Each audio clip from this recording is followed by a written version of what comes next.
রংপুরে মধ্যরাতে রুদ্ধশ্বাস ২.৫ ঘণ্টা। জাতীয় পার্টির চেয়ারম্যানের বাসভবনে হামলার ঘটনায় সেনাবাহিনীর জেরার মুখে বৈষম্য বিরোধী ছাত্র আন্দোলন ও বিএনপির নেতারা। বৈষম্য বিরোধী ও বিএনপি নেতারা জানান, মূলত জিএম কাদেরের বাসভবনে হামলা ও অগ্নিসংযোগের ঘটনায় জড়িতদের চিহ্নিত করতেই সেনাবাহিনীর এ জিজ্ঞাসাবাদ। হামলা করেছে, ওখানে আগুন জ্বালিয়েছে, তাদের বিষয়ে জিজ্ঞাসা করেছে। আমরা আমাদের দিক থেকে ক্লিয়ার যে আমরা এরকম কাজের সাথে সম্পৃক্ত না। যে দেশের মানুষের অমঙ্গল হয় সেটা বাংলাদেশ সেনাবাহিনী আসলে সুন্দর চোখে দেখবে না। রংপুরে জাতীয় পার্টির চেয়ারম্যান জিএম কাদের ও কো চেয়ারম্যান মোস্তাফিজুর রহমান মোস্তফা সহ 18 জনের বিরুদ্ধে অভিযোগ দায়ের করেছে এনসিপি। সেদিন সামরিক কর্মকর্তারা যে একটি ভয়ঙ্কর গুরুত্বপূর্ণ প্রশ্ন তুলেছিলেন, জুলাই আগস্ট হত্যাকাণ্ড নিয়ে জাতিসংঘ রিপোর্ট দেওয়ার ক্ষেত্রে তারা আগে সেনাবাহিনীর কারোর সঙ্গে কোনো কথা বলেনি কেন? এই প্রশ্নের উত্তরে সেনাপ্রধান যে কথাগুলো বলেছিলেন কোনো কোনো গণমাধ্যমে এসেছে, কিন্তু আলোচনার জন্ম দেয়নি সেভাবে। সম্মানিত দর্শক, আসসালামু আলাইকুম। নতুন একটি ভিডিওতে আপনাকে স্বাগতম। বাংলাদেশের চলমান রাজনৈতিক অবস্থা, রংপুর ও বরিশালে জাতীয় পার্টির কার্যালয়ে হামলা, জিএম কাদেরের বাসভবনে হামলা, জিএম কাদেরকে গণধোলাই, সেনাবাহিনীর কড়া বার্তা, সেনাপ্রধানের ভয়ঙ্কর তথ্য আড়াল হবার ঘটনা ও প্রেক্ষাপট নিয়ে করা আমাদের আজকের ভিডিওতে অত্যন্ত গুরুত্বপূর্ণ তথ্য শেয়ার করা হয়েছে।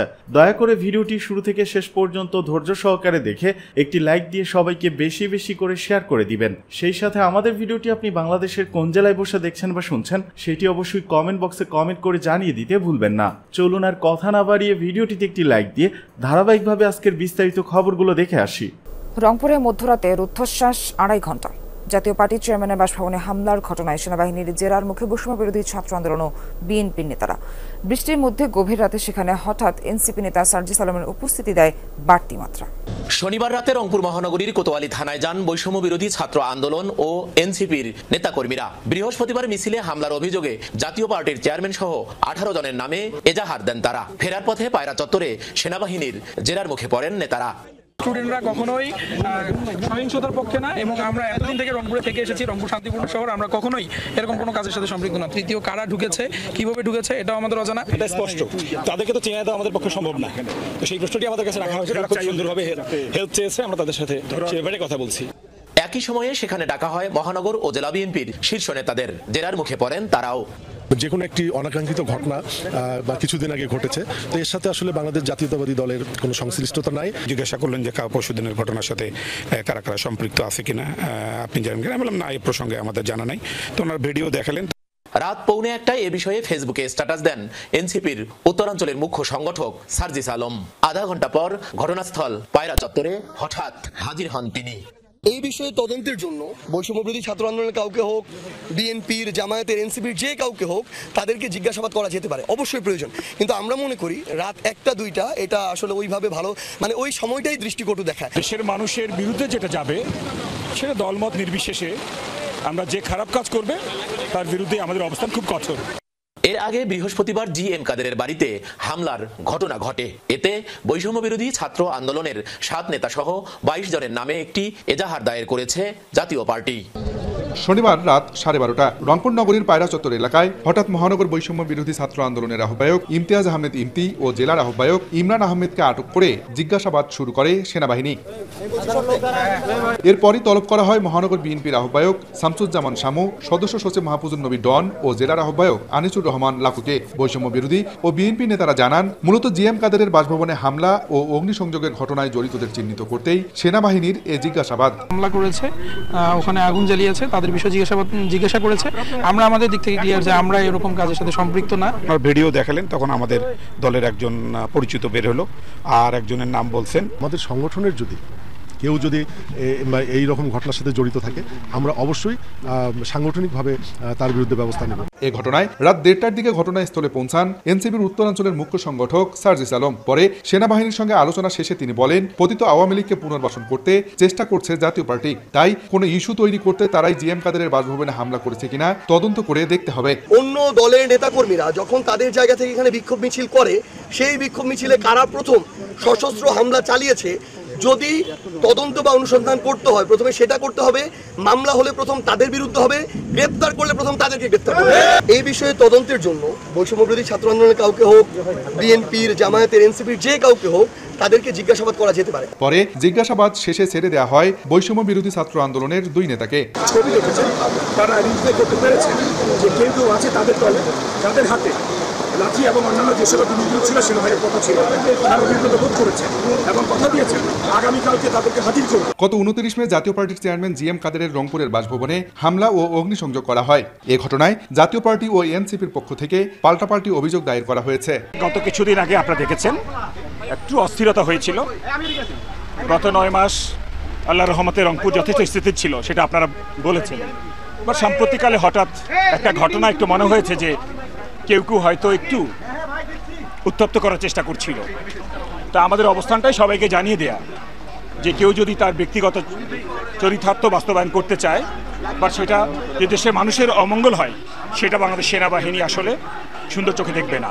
সো আমাদের কাজ হচ্ছে শান্তিটা রক্ষা করার চেষ্টা করা, যদি কেউ এই ধরনের খারাপ কোনো কাজ করে তার বিরুদ্ধে আইনানুগ ব্যবস্থা নেওয়া, সেটাই করছি। আমরা এসেছিলাম টু আইডেন্টিফাই কারা কারা করেছে। আমি তো রংপুরের ছেলে না, সবাইকে চিনি না।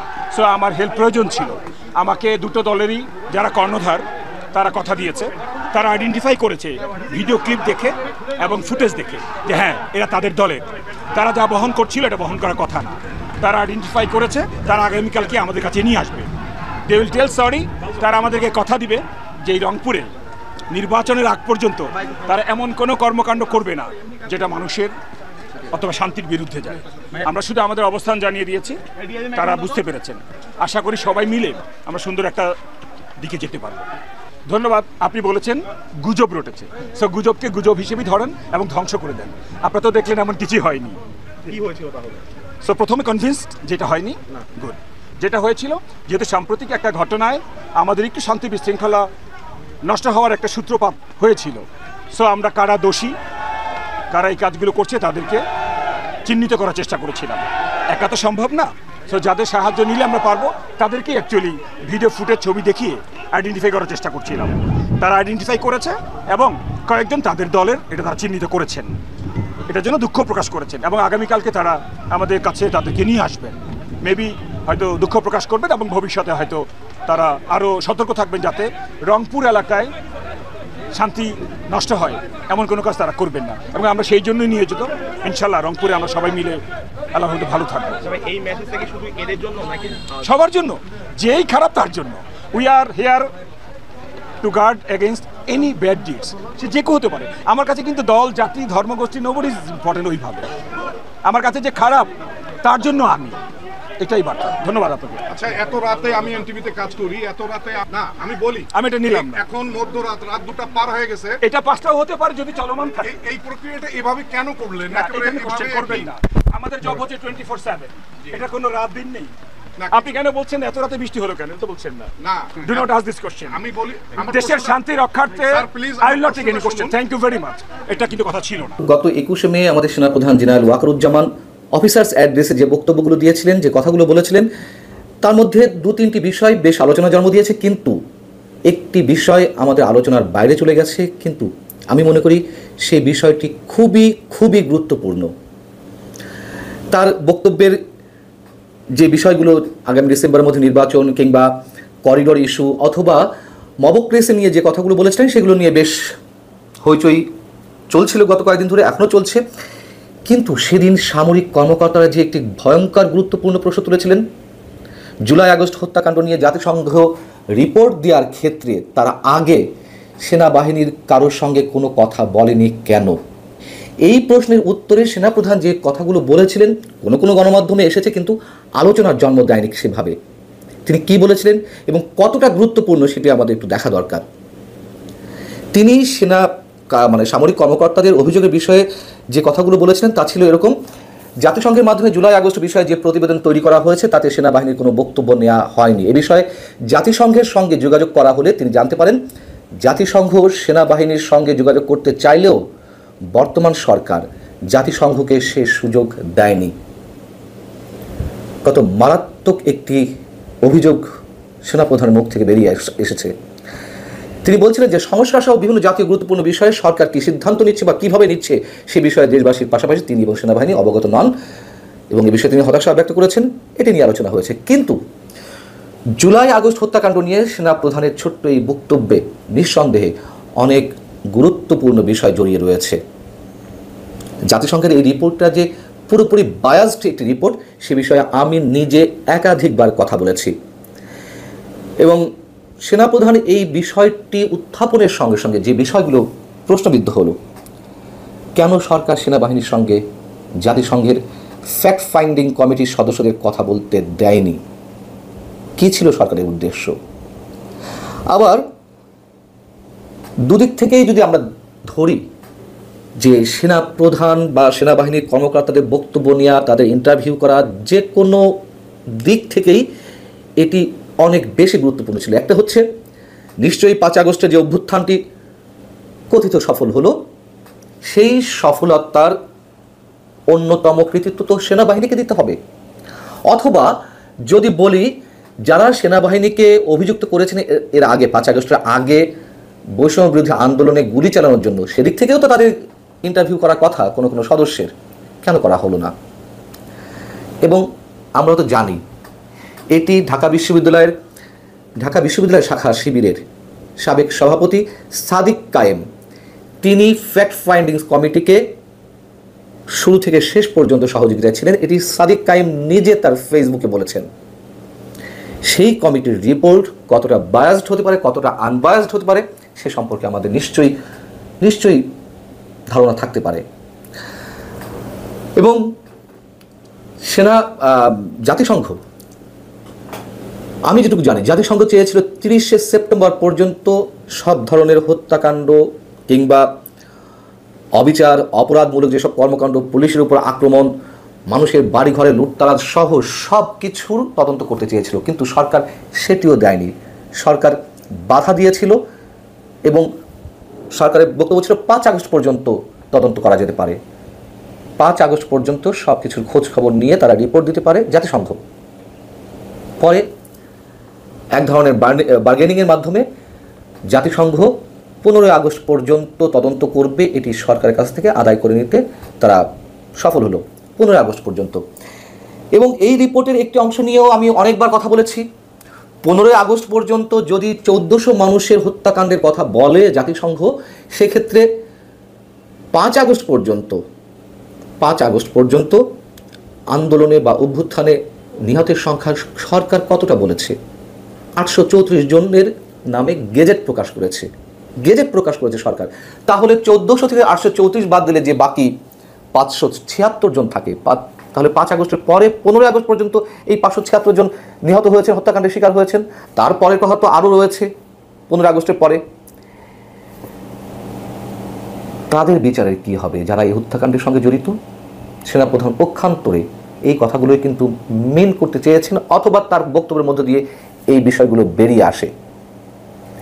এবং জাতিসংঘের যে রিপোর্ট, সেই রিপোর্টের শেষাংশও তো বলা ছিল যে 5 আগস্টের পরেও হত্যাকাণ্ড চলেছে, লুটতরাজ চলেছে।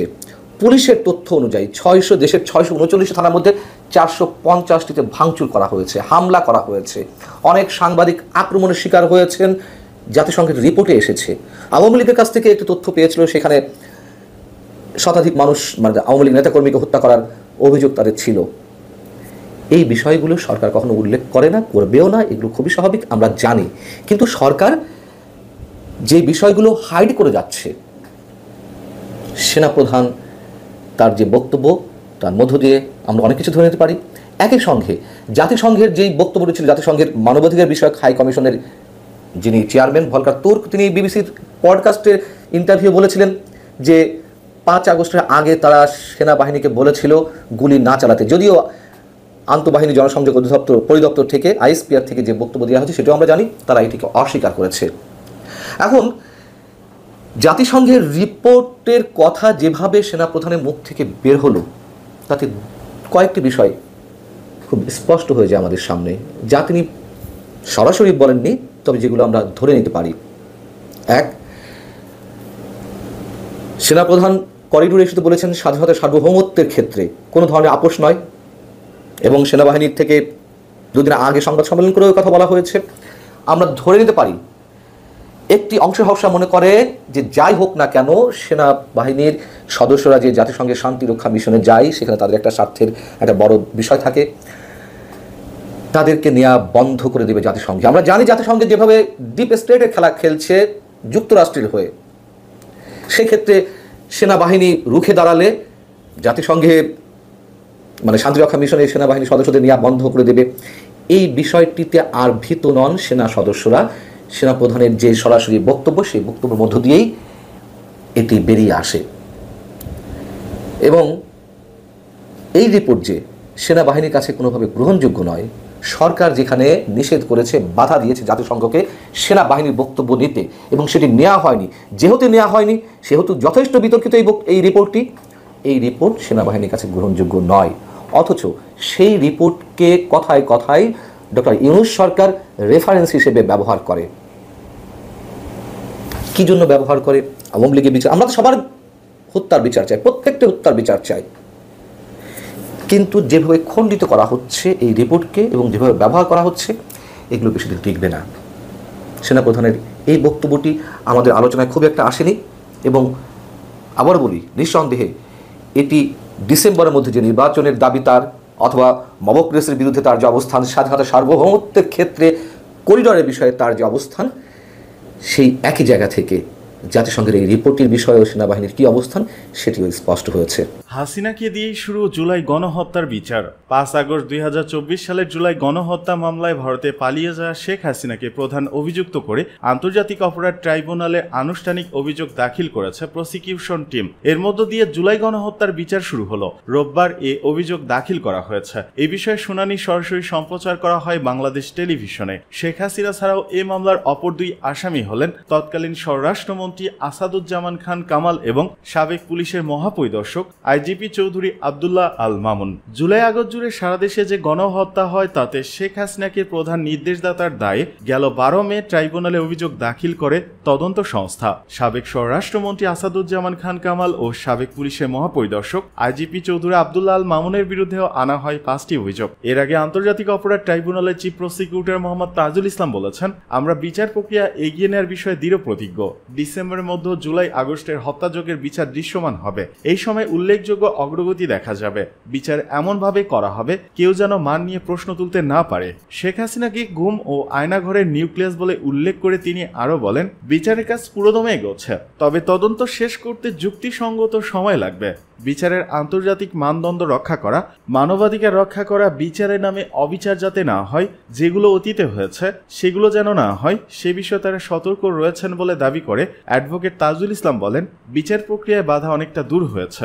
অপরাধের কাঠামো এবং অপরাধী সম্পর্কে আন্তর্জাতিক অপরাধ ট্রাইব্যুনাল মোটা দাগে তথ্য নিশ্চিত করতে পেরেছে, তবে গুমের সঙ্গে জড়িত ব্যক্তিদের গ্রেপ্তারের ক্ষেত্রে কিছুটা বাধা থেকে গেছে। গ্রেপ্তার নিশ্চিতের বিষয়ে আমরা কাজ করছি।